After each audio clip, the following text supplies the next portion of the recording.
Sejam bem-vindos ao XSCast, o podcast oficial da XS Team e seu guia de saúde e performance. Eu sou o Fábio, manager de marketing da XS Team, e eu estou aqui para a gente dar continuidade ao nosso quadro Giro de Notícias, onde trazemos notícias quentes do universo wellness, porém com o auxílio dos nossos especialistas da XS Team. Eles vão traduzir esse conteúdo para você e te mostrar como é que você pode aplicar isso no seu dia a dia. Então já deixa seu like nesse vídeo, se inscreve no nosso canal, ativa o sininho para você não perder nenhum conteúdo aqui da XS Team. E bora lá, porque tem muita notícia que precisa ser esclarecida melhor pelos nossos especialistas. Essa é a segunda parte do Giro de Notícias da XS Team com o nosso time de nutrição. A parte 1 já está no ar e se você quiser assistir esse conteúdo é só apontar o seu celular para o QR Code que está aparecendo aqui na tela. E não perde tempo, porque o vídeo da parte 1 ficou incrível. E agora, vamos continuar com a parte 2.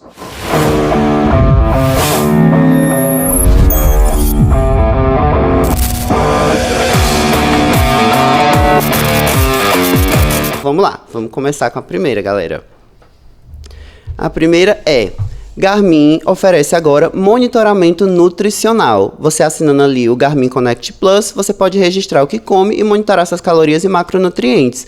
Porém, a questão é, hoje em dia, essas ferramentas que utilizam IA para poder rastrear macronutrientes, calorias, acabou que elas dão uma certa autonomia para o paciente, às vezes, montar a sua própria dieta, né? Isso quando eles não utilizam a IA para montar seu próprio plano alimentar, né?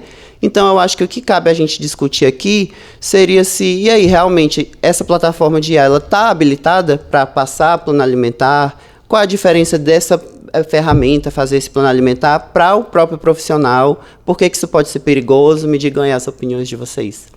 Dentro da plataforma, dentro do Garmin, que é esse monitoramento aí também de calorias, né, de batimentos cardíacos, de qualidade do sono, eles agora implementaram também esse contador de macronutrientes, o que pode ser, sim, uma grande vantagem para o paciente se ele quiser apenas contabilizar isso, mas isso não exclui um profissional que vai entender, vai ver exames, vai ver sua rotina, ele vai ver como que você se adapta aos alimentos e ele vai ter um olhar mais crítico com relação à sua qualidade de vida e à sua saúde. Então, não basta você colocar os dados, porque se fosse assim, nem de nutricionista nós precisaríamos ter hoje em dia, porque nós temos aí a IA que já resolve muita coisa, inclusive nos ajuda também, mas de uma forma muito pequena, né? Então, se você busca realmente buscar uma performance, se você busca melhorar exames bioquímicos, você precisa passar por um nutricionista. Mas se você quer só ali contar calorias, quanto de macro por dia,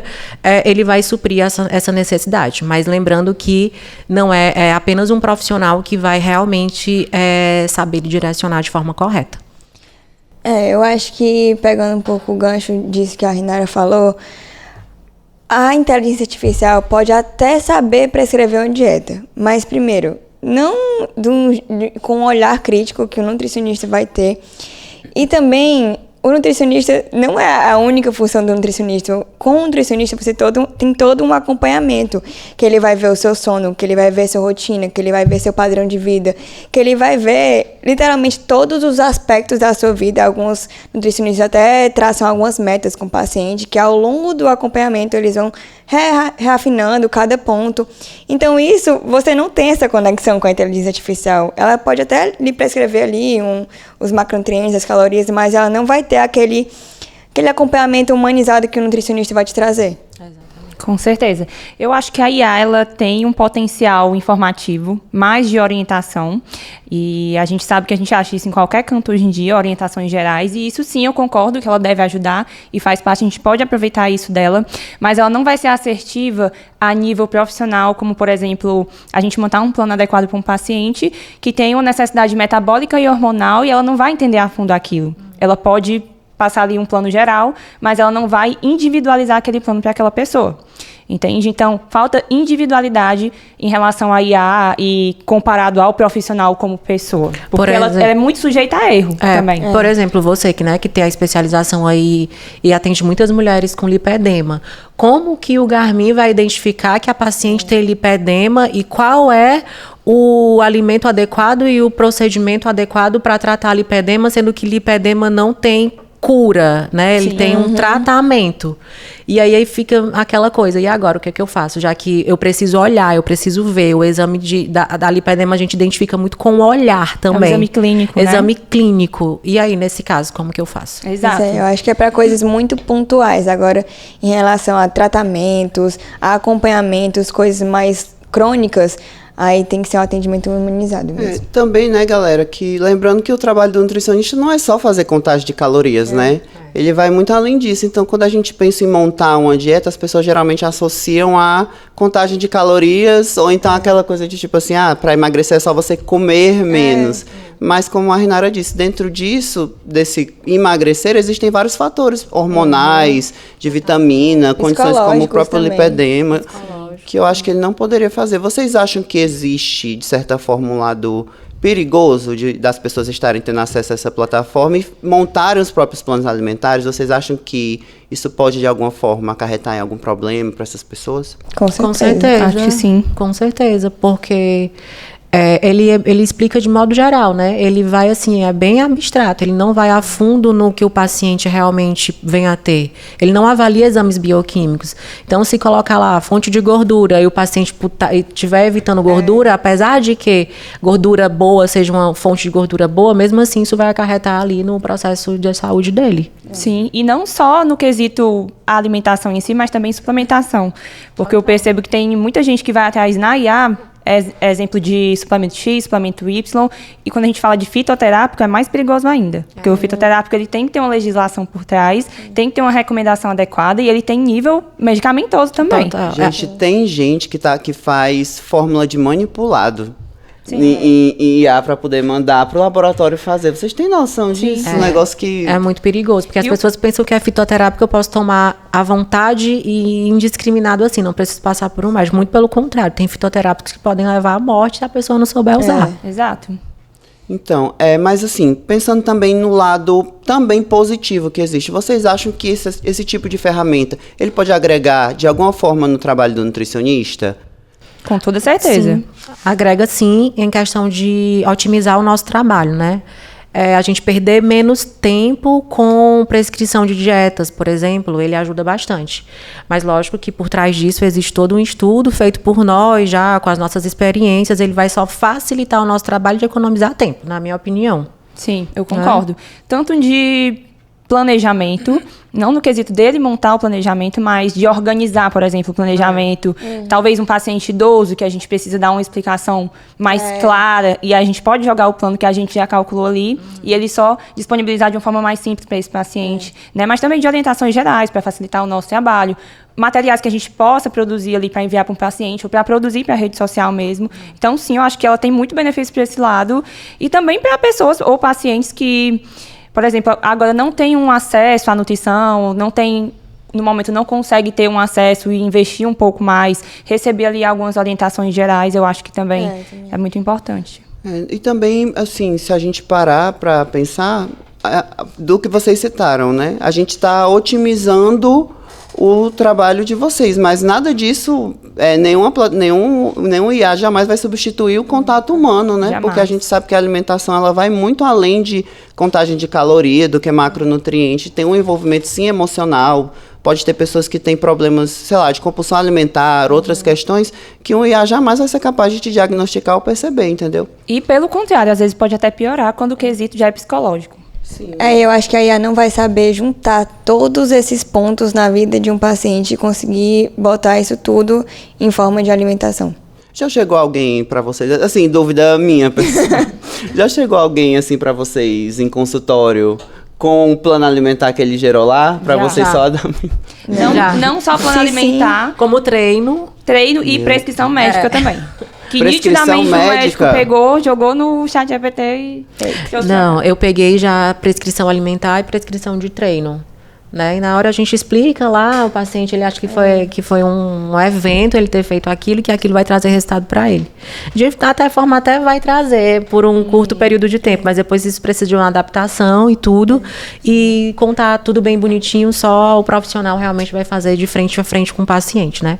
Eu nunca veio assim com prescrição do ChatGPT, mas já veio com dieta do TikTok.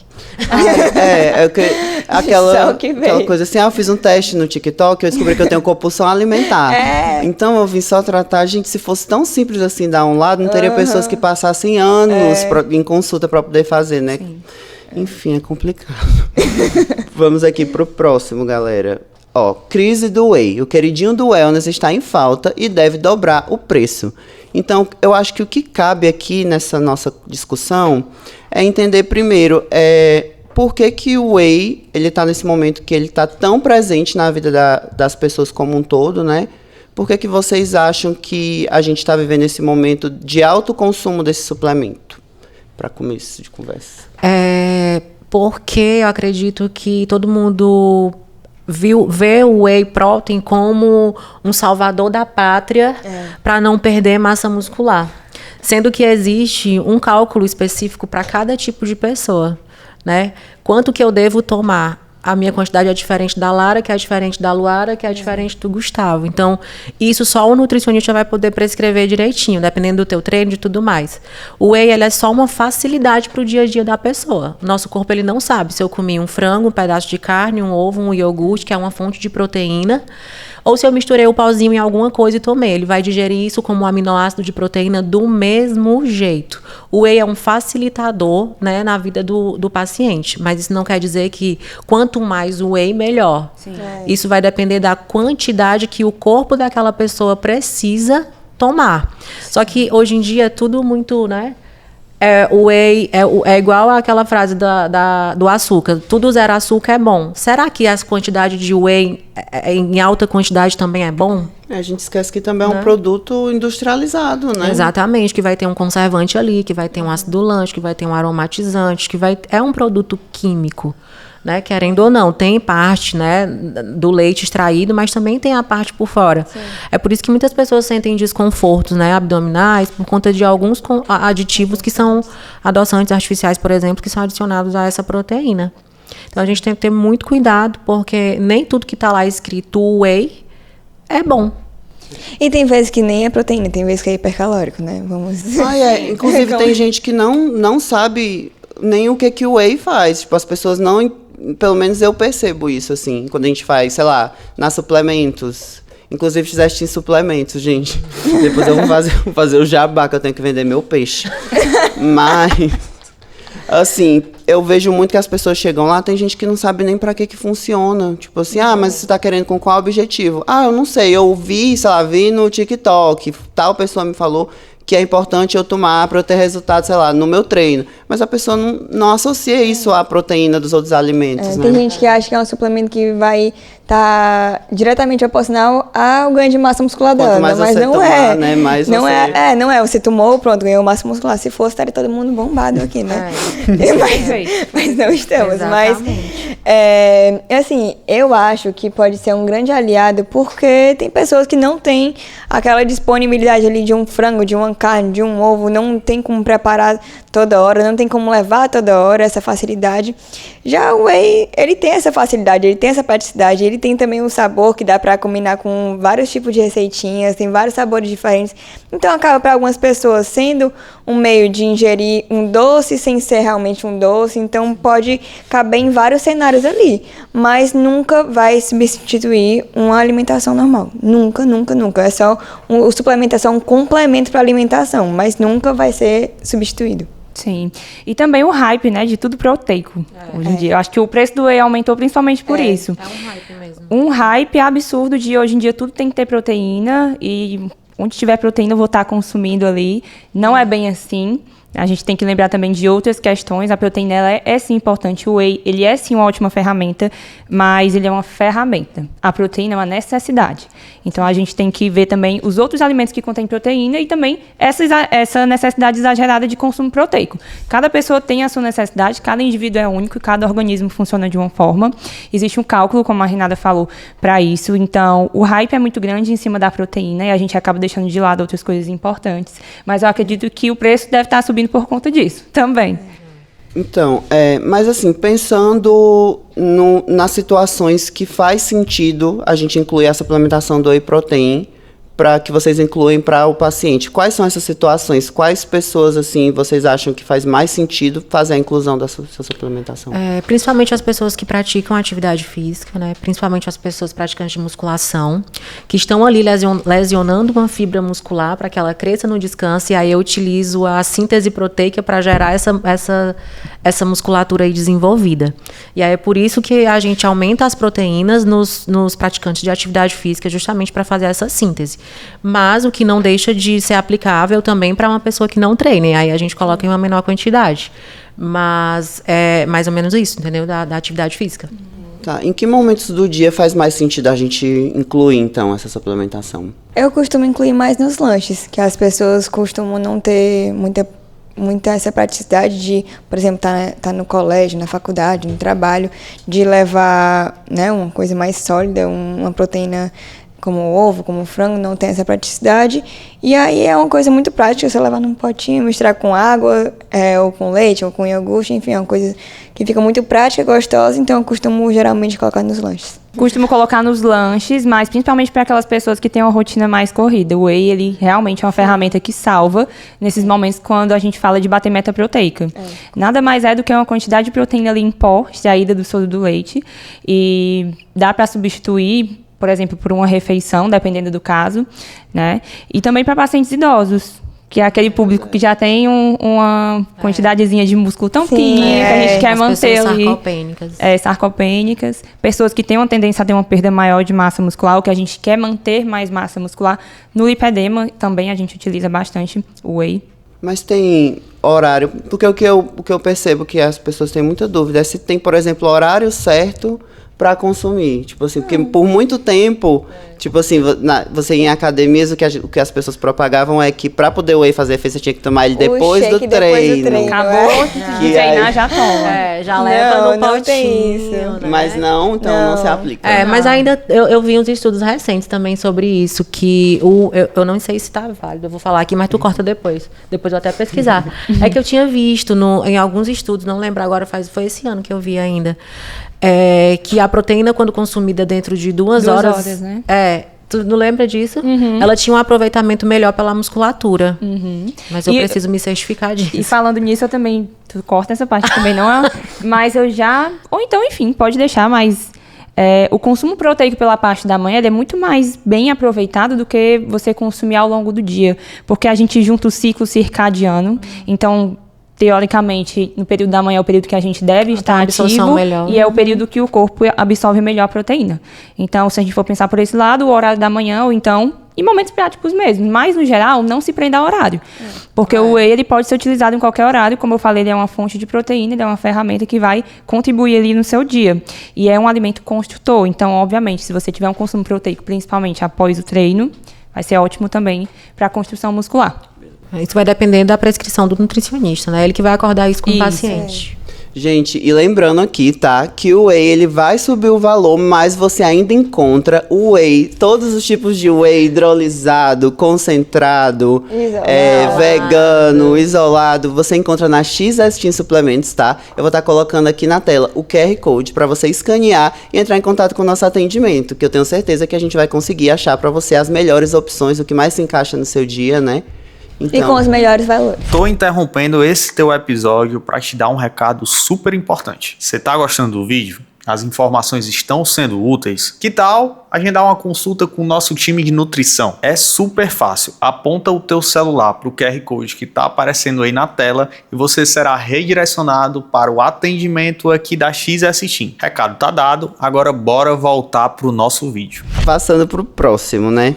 Assim, pela primeira vez, a obesidade supera a desnutrição globalmente entre crianças e adolescentes em idade escolar. Isso foi um dado publicado, inclusive, pela Unicef, tá? Que antigamente o que a Unicef conseguia registrar é que existiam muito mais casos de desnutrição, né? Pessoas que passavam por pobreza alimentar, desnutrição na fase da infância, né? Por questão, série de fatores, né? E hoje em dia mudou completamente. Agora a gente tem mais crianças obesas do que com esse problema da desnutrição. O que vocês acham, assim, que ocasionou essa mudança brusca? Eu acho que as embalagens, o marketing, assim, tá cada vez mais ficando mais atrativo, mais forte, mais impactante. E tudo é feito para os olhos da criança, para a criança despertar aquele desejo. Até nos supermercados, tudo é minimamente calculado para despertar o desejo do público que eles querem. Então, as prateleiras de docinhos para criança, de salgadinhos para criança sempre vão estar no alcance da visão de uma criança para ela bater o olho e querer, porque se estiver lá em cima a criança não vai nem conseguir nem pegar e nem olhar, né? Então ele tem que sempre estar na visão da criança para ela olhar, desejar e pedir para os pais. E muitos pais não têm tanta consciência sobre isso e pegam, não pensam muito antes de pegar. Mas eu acho que depositar, assim, toda a culpa para os pais, eu acho que é a gente simplificar um problema muito maior. Não. Né? Tudo começa dentro de casa, obviamente, mas a gente tem que pensar na sociedade, né? Como que é na escola? Como que é no ambiente social, no ambiente familiar? Eu acho que a criança ela não tem o poder de escolher, na minha opinião. Outro dia eu estava na fila de um self-service, uma criança de 3 anos, a mãe, filhinha, você quer peixinho ou você quer franguinho? Meu amor, a criança não tem escolha, não. Quem entende, eu fiquei assim, de vontade de falar. Quem sabe o valor nutricional para a criança é os pais, não é a criança que tem poder de 3 anos de escolher o que vai botar no prato, não. Então, assim, o pai ele tem uma parcela de culpa, mas a sociedade também tem essa parcela de culpa, né? Por trazer, por lanches da escola, um ambiente social, uma festinha de aniversário. Hoje é o quê? Uma bolsa de pirulito, só coisas assim. Então, eu acho que a partir do momento que essa visão mudar, a sociedade deixa de ter esse dado aí. Porque eu acho que, inclusive, em relação a essa parte, porque tem os dois casos, né? Tem tanto os pais que às vezes uma certa negligência da parte dos pais por essa questão do controle da alimentação, primeiro porque nessa fase da infância está formando o paladar, né? Exatamente. Então, você fala, não, vou dar, porque o bichinho está desejando. Meu senhor, ele não está desejando nada. Se ele não comer, ele não vai saber o gosto. E outra, quem levou para casa? Foi a criança ou foi o pai? Então, quem comprou? Mas eu vejo que também ocorre outro movimento, que é tipo assim, essa criança tem uma boa educação no âmbito familiar, mas no momento da escola, ali, na cantina, no momento do lanche, as opções que ele tem para comer são tipo bolacha recheada, refrigerante, salgado, frito, então... Não estou dizendo também que é para tirar esse direito, vamos dizer assim, da criança de gostar de um doce, de comer um docinho, porque eu acho que isso faz parte da infância também. Mas que a maior parte da alimentação dele não seja desse tipo de alimento. Se ele comer alimentos saudáveis e de vez em quando a mãe se permitir dar para essa criança, né? Ter esse equilíbrio, acho que esse não é o problema. Mas eu acredito que para ter esse dado aí, não houve esse equilíbrio, né? Assim, mas pensando...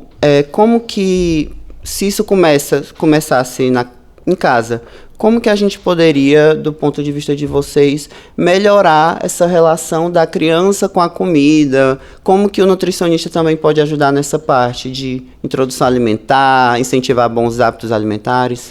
Eu acredito que é os pais primeiro fazendo isso. Eu acho que o exemplo arrasta. E se os pais tiverem uma boa educação alimentar, os filhos também vão ser espelho, né, deles. Mas o que esse pai, que essa mãe, ele pode fazer assim para estimular dentro de casa, assim, para estimular, por exemplo, o que vocês fariam se fosse o caso de vocês? Acho que primeiro começar comendo saudável, porque criança repete muito, replica muito o que vê em casa. Então, se os pais comem saudável, automaticamente o filho não vai conseguir comer besteira porque não vai ter nem disponível lá, entendeu? Eu acho que assim, se não tiver disponível na casa ou disponível aos olhos da criança, ela não vai querer pegar. Porque tem gente que, tem casas, né, que são cheias de doces, cheias de embutidos, cheias de industrializados.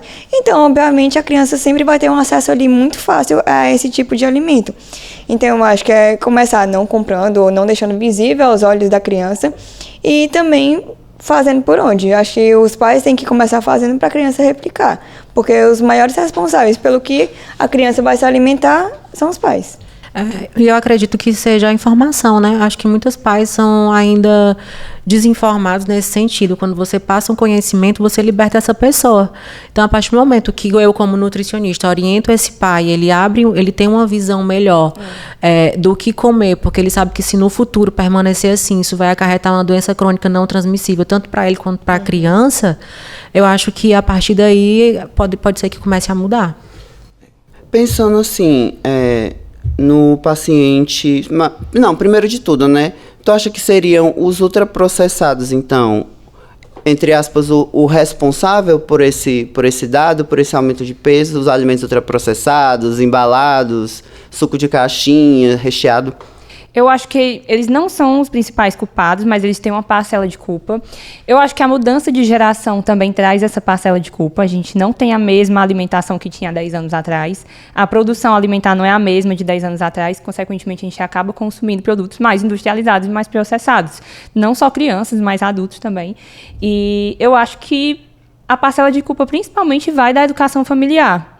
Porque o social conta muito, claro. O ambiente fora de casa, né? O social conta muito, como escolas, como você falou.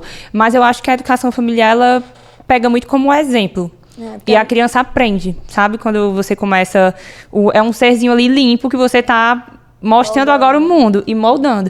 Então, acho que o ambiente familiar ele é um principal, tanto para estiagar essa parte de alimentação, quanto para melhorar. E quando a gente fala de obesidade infantil, é importante lembrar também do acompanhamento nutricional infantil.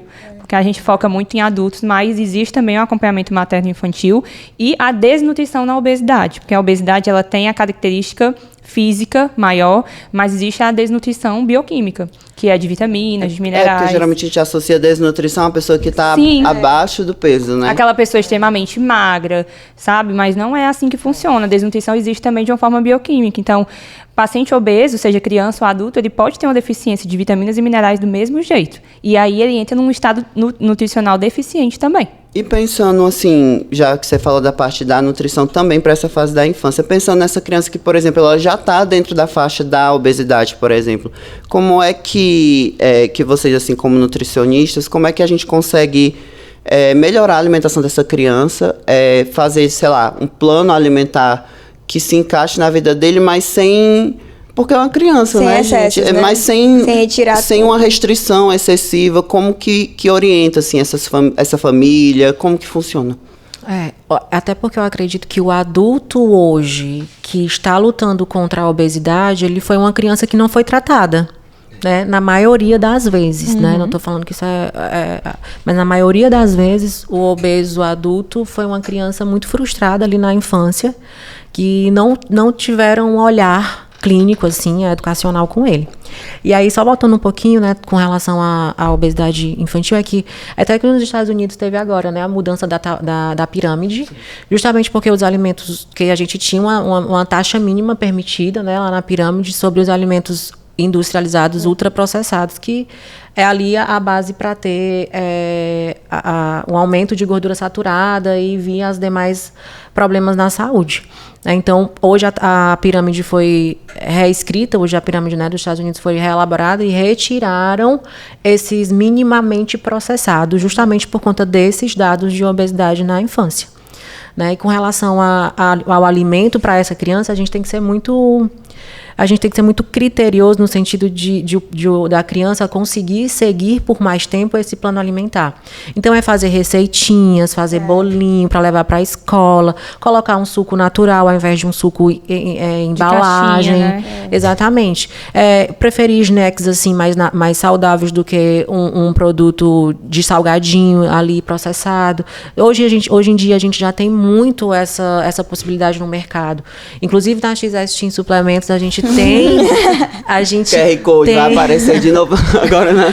muitos produtos ali que dá para colocar na lancheira do aluno, do paciente, né?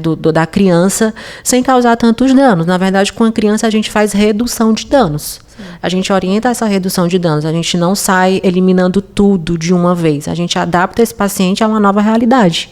E aí ele vai crescendo com essa autonomia de fazer escolhas melhores. Vocês acham que essa fase da infância, por exemplo, porque hoje em dia a gente tem, eu percebo, assim, pelo menos assim, das pessoas que eu convivo, adultos que, por exemplo, não consomem nenhuma fruta, nenhum legume, nada, entendeu? Que literalmente não consome. Se você pergunta assim, mas tem alguma coisa que você consome? A pessoa não consome nenhuma.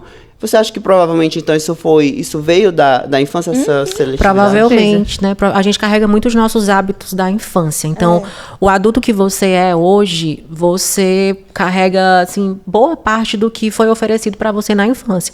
Se eu não tive acesso a frutas, legumes e vegetais, provavelmente eu vou despertar esse desejo por esse alimento. E aí, quando chega na vida adulta, a gente vai ter as consequências disso. E aí, como nutricionista, a gente faz o quê? A suplementação. Lembrando que a biodisponibilidade do suplemento nunca vai ser semelhante à biodisponibilidade de uma comida, né, in natura. E aí eu como nutricionista, eu vou fazer uma introdução alimentar com adultos. É isso mesmo. Eu ia perguntar se essa pessoa não teve essa introdução alimentar nessa fase. Dá pra fazer a introdução alimentar? Dá, com certeza. Eu tenho vários. Ver vídeos disso. Eu amo vários pacientes que, Rinara, eu não comia isso e agora eu já consigo comer. Aí eu ensino raspado, amassado, misturado na vitamina. Igual criança mesmo, entendeu? E a gente consegue ter bons resultados, porque o paladar é algo que a gente consegue modular. Sim. Né? Você você está com o paladar assim. E aí a gente consegue ajustar as papilas gustativas para esse paciente. Tá. Mas faz sentido mesmo. eu acho que, assim, todas as etapas da vida você precisa demandar uma atenção para a alimentação, mas principalmente nessa de bebê, criança, recém-nascido, que a criança está se desenvolvendo, está desenvolvendo todo o seu corpo, está desenvolvendo toda a sua mente, todos os seus hábitos, está desenvolvendo tudo. Você precisa se atentar à questão da alimentação. Porque se você só ficar dando industrializado, é com essa mentalidade que a criança vai crescer, é com esse paladar que a criança vai crescer. Então ela nunca vai desejar uma fruta se ela cresceu comendo chili, se ela cresceu bebendo suco de caixinha. Não estava disponível. Não vai. E aí, curtiu o episódio? Não se esquece de se inscrever no nosso canal, ativar as notificações para não perder os próximos vídeos e siga a gente nos nossos perfis oficiais que estão aparecendo aqui abaixo. Muito obrigado por ter assistido e te espero no próximo XS Cash.